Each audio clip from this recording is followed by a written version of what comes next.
देवकी सुपुत्राय देवदेवोत्तमाय भावजा गुरुवराय भव्यमङ्गलम्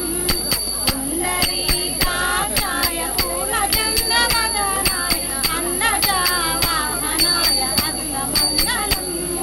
विमलरूपाय विविधवेदान्तवेदाय सुमुखचित्तकामिदाय शुभगमङ्गलम् सुमुखचित्तकामिदाय शुभगमङ्गलम् सुमुखचित्तकामिदाय शुभगमङ्गलम्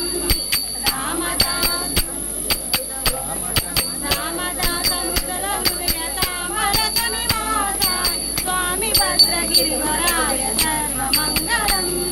स्वामी भद्रगिरिवराय सर्वमङ्गलम् स्वामी भद्रगिरिवराय सर्वमङ्गलम् रामचन्द्राय जनकराजजामनोहराय मामकाभीष्टदाय महितमङ्गलम् मामकाभीष्टदाय महितमङ्गलम् मामकाभीष्टदाय महितमङ्गलम् लोका समस्ता सुखिनो भवन्तु सर्वे